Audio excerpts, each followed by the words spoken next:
Bem-vindos de volta ao canal Resumo dos Filmes. Hoje eu vou contar a história do filme de ação e ficção científica de 2016, chamado Máfia: The Game of Survival. Alerta de spoilers a seguir. Em 2072, em Moscou, um game show chamado Máfia está lançando a sua 57ª temporada. Quando a transmissão começa, o mestre do jogo explica as regras.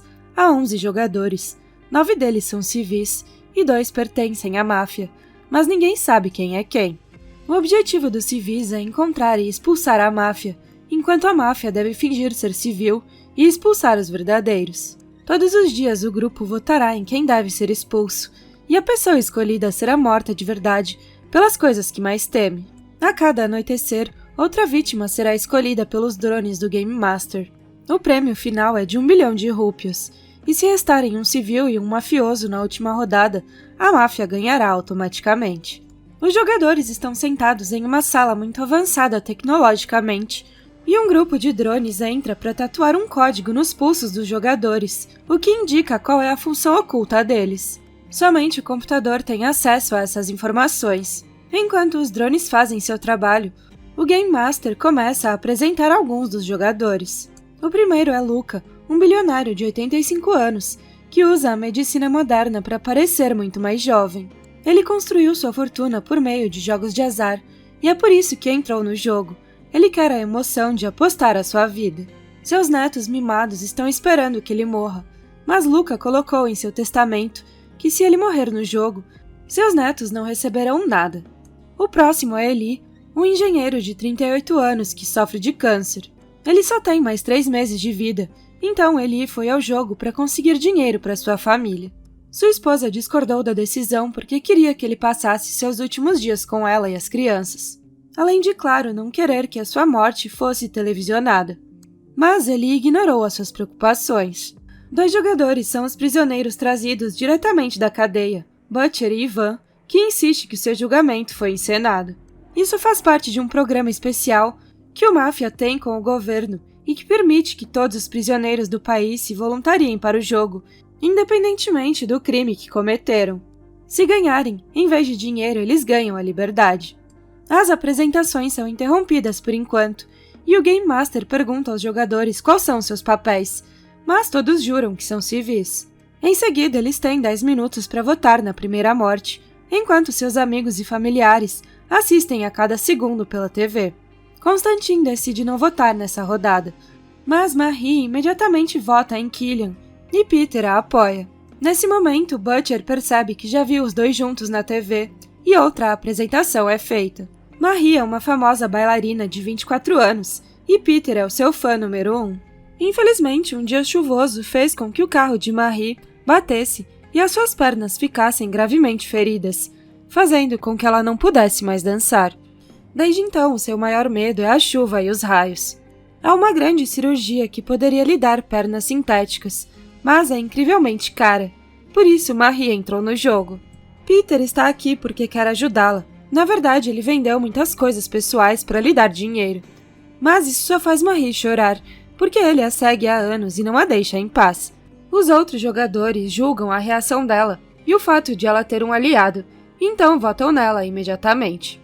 Peter sai em defesa dela e diz que é mafioso, mas o tempo se esgota e Marie se torna a primeira vítima escolhida. Sua função é revelada como civil e em seguida sua cadeira começa a se mover em direção a uma enorme esfera preta no teto. Peter tenta ir atrás dela, mas a sua cadeira o mantém preso. Dentro da misteriosa esfera, Marie perde a consciência e começa a ver uma simulação dos seus piores medos. Ela se encontra na floresta durante uma noite de tempestade, e assim que um raio começa a cair, ela começa a fugir. O raio a persegue, atingindo as árvores que a cercam e forçando-a a ir em direção do penhasco. Aterrorizada com a tempestade, Marie não vê outra opção a não ser pular, mas o raio a pega no ar e a mata. Nesse momento, seu corpo real se desintegra da esfera. Depois disso, o Game Master anuncia que o primeiro anoitecer chegou e os drones sobrevoam os jogadores para escolher a próxima vítima, que acaba sendo o Butcher. Ele começa a insultar todos ao seu redor, enquanto a cadeira o leva para dentro da esfera e um flashback revela sua avaliação psicológica antes do jogo.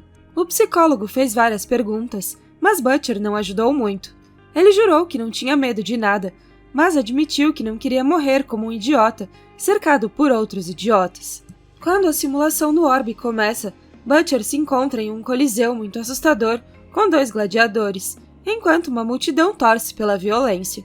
Os gladiadores estão armados e começam a espancar Butcher sem piedade, e não há muita coisa que ele possa fazer.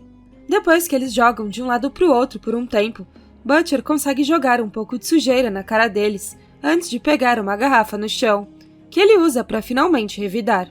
Com alguns golpes, ele consegue matar um dos gladiadores, mas o outro o empurra para longe.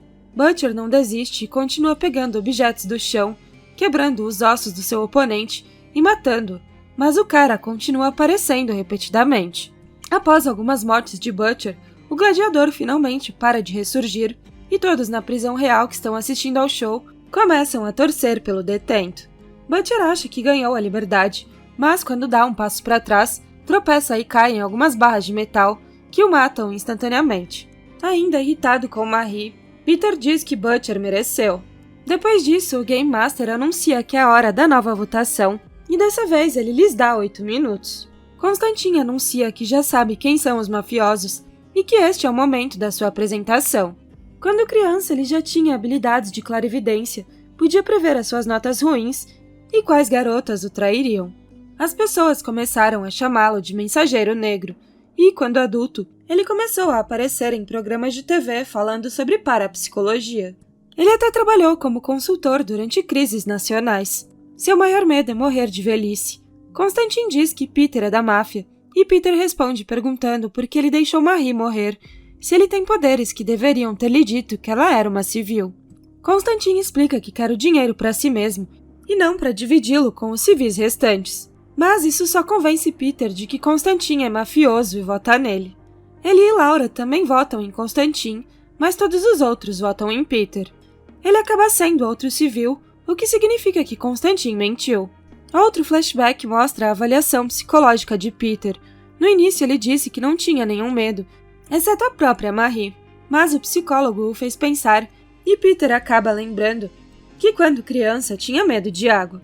Quando a cadeira leva Peter para dentro da esfera, a simulação o coloca em um barco no meio do oceano. Peter imediatamente começa a remar para chegar à ilha assustadora, mas de repente aparece um buraco no barco, e quando ele tenta cobri-lo com as mãos, acaba se cortando. Isso faz com que seu sangue escorra para o oceano, e logo os tubarões começam a nadar ao seu redor. Aterrorizado, Peter tenta remar novamente, mas a água está afundando lentamente o barco, então ele pega um remo e esfaqueia um tubarão com ele. Os outros tubarões correm para se alimentar, e enquanto estão distraídos, Peter pula na água e começa a nadar até a ilha. No entanto, a ilha desaparece repentinamente, e os tubarões vão imediatamente atrás de Peter para matá-lo. Ao morrer, Peter sorri porque acha que o espírito de Marie está vindo buscá-lo. De volta ao jogo, os jogadores têm a chance de fazer uma votação extra antes do anoitecer, e dessa vez eles têm 6 minutos. Enquanto Walter dá a sua opinião, sua apresentação também é feita. Ele é um oficial militar de 45 anos, que lutou em muitas guerras, e agora sofre de estresse pós-traumático. Ele entrou no jogo para que o jogo decida se ele deve viver, pois ainda carrega a culpa de um erro tático que cometeu durante a guerra e que causou a morte de muitos jovens recrutas. Walter conhece o caso de Ivan pelo noticiário e o chama de assassino de crianças, então a apresentação de Ivan vem em seguida. Ele era apenas um estudante comum que certa noite saiu para beber com alguns amigos. Eles estavam dirigindo muito rápido e perderam o controle do carro, que bateu e matou 2 de seus amigos. Ivan e o motorista sobreviveram graças à ajuda de uma mulher na rua. Mas os pais do motorista fizeram parecer que era Ivan que estava dirigindo para salvar o filho.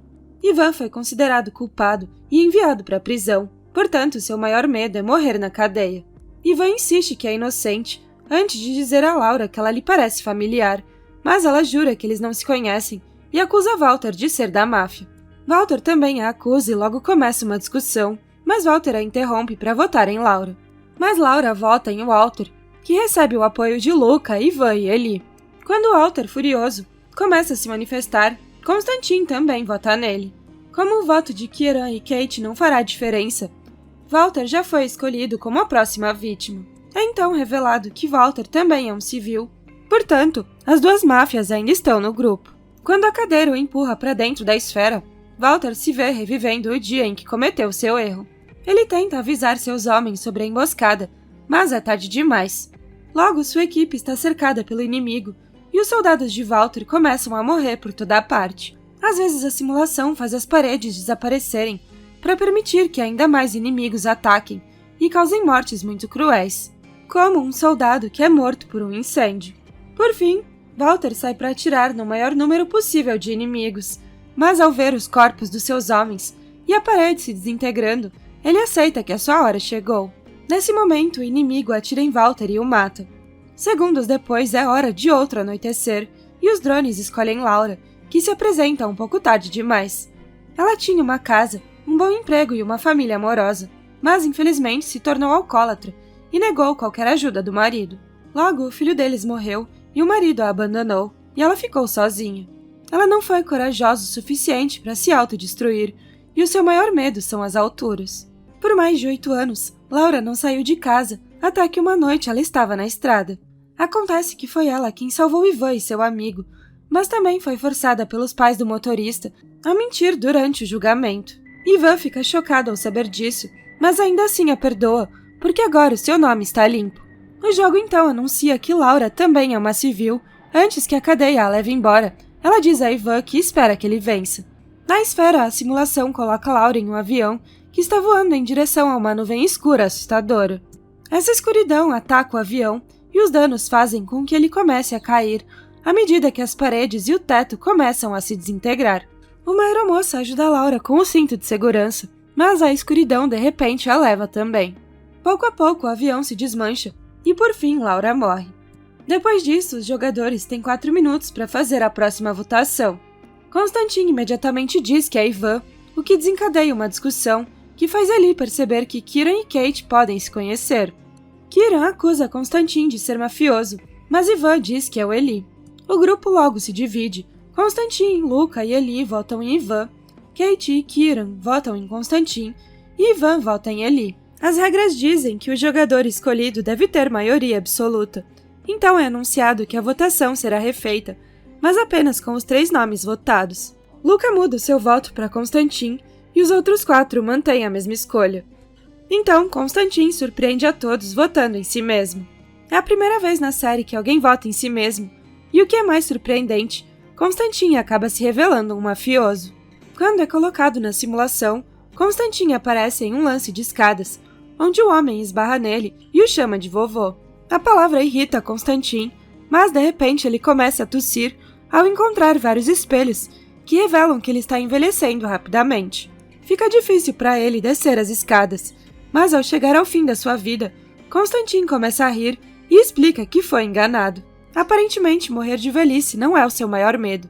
Na verdade, ele a considera a morte mais bonita. Então chega outro anoitecer e os drones escolhem a próxima vítima. O nome escolhido é Ivan, que também é um civil. Kate começa a chorar, mas Ivan diz que está tudo bem porque o seu nome foi limpo. Ele manda um abraço para a mãe, pedindo desculpas por não ter sido um bom filho antes de ser levado pela esfera. A simulação coloca Ivan em uma prisão, e enquanto os guardas o guiam para a execução, Ivan imagina que está na praia com a sua mãe novamente. Os guardas atiram rapidamente e Ivan morre na hora. Agora restam 4 pessoas no jogo, incluindo um mafioso, e os jogadores têm 2 minutos para votar. Enquanto isso, Elia acusa Kieran e Kate de serem um casal, e Kieran é apresentado. Ele é um jovem que entrou no jogo porque um amigo o desafiou a fazer isso. Ele conheceu Kate um dia antes do início do jogo, e ela se sentiu tão à vontade com ele que revelou todos os seus medos: altura, deserto e cobras. Como Kate cresceu em um orfanato, ela acha que ninguém a protegerá nesse mundo. Nenhum dos dois sabia que se encontrariam novamente no jogo. Os jogadores continuam discutindo por um tempo e acabam ficando sem tempo. Então o computador faz a escolha. Kate é a próxima vítima e ela também é uma civil. A cadeira rapidamente a leva embora, fazendo com que Kieran corra e pule nela também, para que eles possam entrar na esfera juntos, o que nunca aconteceu antes. A simulação coloca a dupla em uma área de tempestade, em pé em um piso de vidro. Se eles se moverem, o vidro se quebra, então Kieran corre para Kate e eles começam a correr juntos, enquanto o vidro se quebra atrás deles. De repente, o piso se quebra sob seus pés e eles caem, aterrissando em um deserto negro. Eles veem um triângulo de luz no topo da montanha e, como Constantinho mencionou durante a discussão, decidem segui-lo. À medida que se movem, as rochas ao redor começam a se transformar em grandes cobras que começam a persegui-los. A dupla corre o mais rápido possível e se depara com um monstro enorme que representa o medo de Kieran, que é perder Kate. Kieran diz a Kate para se esconder antes de começar a atirar pedras no monstro, rolando sempre que precisa se esquivar de um ataque. Quando se aproximam da montanha, o triângulo de luz queima a criatura e Kieran percebe um segundo triângulo pendurado no pescoço do monstro. Ele corre pela perna do monstro e rouba o triângulo. Depois o usa para refletir a luz da montanha e queimar a criatura até virar cinzas. Depois disso, a dupla vê uma formação rochosa com o formato de um rosto que tem um triângulo em um olho. Eles colocam o triângulo do monstro no outro olho e as rochas se movem para revelar um feixe de luz que os guia em direção a uma casa. Quando entram, Kate fica chocada ao ver que se trata do orfanato que ela cresceu e vê a sua mãe a entregando a um funcionário. É então revelado que, entre seus outros medos, Kate também tem medo de saber por que os seus pais a abandonaram. Kieran a lembra que isso não é real e explica que seus pais não a definem, portanto, Kate precisa se esforçar para aceitar isso. De repente, o ambiente se desintegra e a dupla fica cara a cara com Game Master, o que significa que resta um civil e um mafioso no jogo. Enquanto o programa corta para um anúncio antes de revelar o vencedor, o Game Master explica que Constantin estava trabalhando para ele a fim de encontrar uma maneira de destruir o jogo, o vencendo usando Kieran e Kate. O Game Master revela que a dupla ainda está presa na simulação e explica que os espectadores estão cansados de ver a morte, então ele decidiu mostrar o amor. Depois de agradecê-los pela participação, o Game Master os deixa viver e a dupla deixa o show em segurança. Algum tempo depois, ele retorna para sua família e revela que ele era da máfia, portanto ganhou todo o dinheiro. No final ele conseguiu viver 10 meses, em vez dos 3 que eles diagnosticaram. Luke sai do jogo vivo, mas sem dinheiro, então decide deserdar os netos e doar tudo para o orfanato de Kate. A mãe de Evan recebe flores todos os dias em memória do seu filho, e Kieran e Kate visitam o túmulo de Constantin para agradecê-lo por ter terminado o jogo. No entanto, ainda não acabou, e Kieran logo se inscreve no jogo novamente. Obrigada por assistir, não se esqueça de se inscrever e deixar o seu like.